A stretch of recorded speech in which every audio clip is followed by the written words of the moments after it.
Hello ವೀಕ್ಷಕರೇ, ಮಮತಾ ಫುಡೀಸ್ಗೆ ಸ್ವಾಗತ ಸುಸ್ವಾಗತ. ಇವತ್ತು ನಾವು ಹಳ್ಳಿ ಸ್ಟೈಲಲ್ಲಿ ಹಸಿ ಗೊಜ್ಜು ಮಾಡೋದು ಹೆಂಗೆ ಅಂತೇಳ್ಬಿಟ್ಟು ನೋಡೋಣ.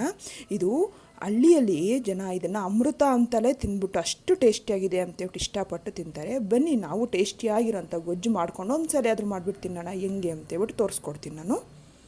ಫಸ್ಟು ಒಂದು ಸ್ಟವ್ ಮೇಲೆ ಈ ಥರ ಒಂದು ಪ್ಯಾನ್ ಇಟ್ಕೊಂಡು ಅದನ್ನು ಒಂದು ಐದು ಹಸಿಮೆಣ್ಸಿನ್ಕಾಯಿನ ಸ್ವಲ್ಪ ಅರೋಮೆಟಿಕ್ಕಾಗಿ ಆಗೋವರೆಗೂ ಫ್ರೈ ಮಾಡ್ಕೋಬೇಕು. ಆವಾಗ ಗೊಜ್ಜಿಗೆ ಒಳ್ಳೆ ಸ್ಮೋಕಿ ಫ್ಲೇವರ್ ಬರುತ್ತೆ. ಅದಕ್ಕೋಸ್ಕರ ಈ ಥರ ಫ್ರೈ ಮಾಡ್ಕೋಬೇಕು. ಊರಲ್ಲಾದರೆ ಒಲೆ ಮೇಲೆ ಇಟ್ಬಿಟ್ಟು ಸುಡ್ತಾರೆ.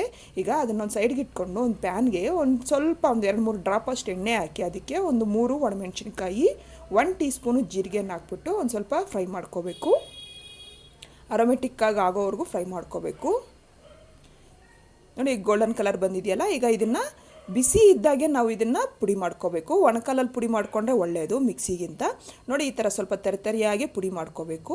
ಅದನ್ನೊಂದು ಸೈಡ್ಗೆ ಇಟ್ಕೊಂಡು ಹಸಿಮೆಣ್ಸಿನ್ಕಾಯಿ ರೋಸ್ಟ್ ಮಾಡ್ಕೊಂಡಿದ್ವಲ್ಲ ಅದನ್ನು, ಮತ್ತು ಅದ್ರ ಜೊತೆಗೆ ಒಂದು ಸ್ವಲ್ಪ ಕೊತ್ತಂಬರಿ ಮತ್ತು ಕಲ್ಲುಪ್ಪು ಹಾಕ್ಕೋಬೇಕು. ಇದಕ್ಕೆ ಕಲ್ಲುಪ್ಪು ಹಾಕ್ಕೊಂಡ್ರೆ ಒಳ್ಳೆ ಟೇಸ್ಟ್ ಕೊಡುತ್ತೆ ಇದಕ್ಕೆ. ಅದಕ್ಕೋಸ್ಕರ ಕಲ್ಲುಪ್ಪು ಹಾಕ್ಕೋಬೇಕು. ಕಲ್ಲುಪ್ಪಿಲ್ಲ ಅಂದರೆ ಮಾಮೂಲಿ ಉಪ್ಪು ಹಾಕ್ಕೋಬೋದು. ಹಾಕ್ಬಿಟ್ಟು ಅದನ್ನು ಚೆನ್ನಾಗಿ ಸ್ವಲ್ಪ ಈ ಥರ ಕ್ರಷ್ ಮಾಡ್ಕೋಬೇಕು. ಈ ಥರ ಎಲ್ಲ ಚೆನ್ನಾಗಿ ಕ್ರಷ್ ಮಾಡಾದಮೇಲೆ ಕೈಯಲ್ಲೇ ಈ ಥರ ಕ್ರಷ್ ಮಾಡಿಕೊಂಡು ಇದನ್ನೊಂದು ಸೈಡ್ಗೆ ಇಟ್ಕೋಬೇಕು.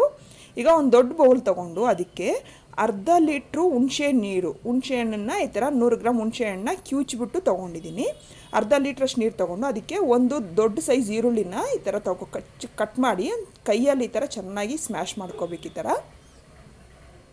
ಹಾಕ್ಬಿಟ್ಟು ಅದನ್ನು ಗೊಜ್ಜಲ್ಲಿ ಹಾಕ್ಬಿಟ್ಟು ಒಂದು ಸ್ವಲ್ಪ ಈ ಥರ ಕೈಯಲ್ಲೇ ಈ ಥರ ಮಿಕ್ಸ್ ಮಾಡ್ಕೋಬೇಕು.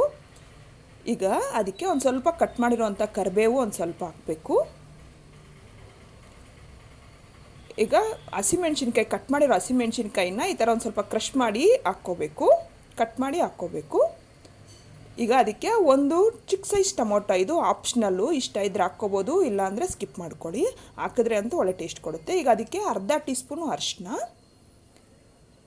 ಈಗ ಅದಕ್ಕೆ ಹಸಿಮೆಣ್ಸಿನ್ಕಾಯಿ ಮತ್ತು ಕೊತ್ತಂಬರಿನ ಕ್ರಷ್ ಮಾಡಿದ್ದೀವಲ್ಲ ಅದನ್ನು ಹಾಕ್ಕೋಬೇಕು. ಮತ್ತು ಒಣಮೆಣ್ಸಿನ್ಕಾಯಿ ಜೀರಿಗೆನ ಕ್ರಷ್ ಮಾಡ್ಕೊಂಡಿದ್ದೀವಲ್ಲ, ಪೌಡ್ರನ್ನ ಮಾಡ್ಕೊಂಡಿದ್ದೀವಲ್ಲ ಅದನ್ನು ಮಿಕ್ಸ್ ಮಾಡ್ಕೋಬೇಕು.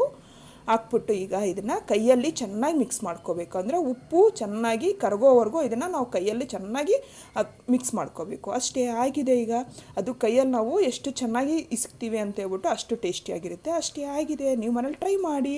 ಇಷ್ಟ ಆದರೆ ಲೈಕ್ ಮಾಡಿ, ಶೇರ್ ಮಾಡಿ. ನನ್ನ ಚಾನಲ್ಗೆ ಸಬ್ಸ್ಕ್ರೈಬ್ ಮಾಡೋದು ಮಾತ್ರ ಮರಿಬೇಡಿ. Thank you.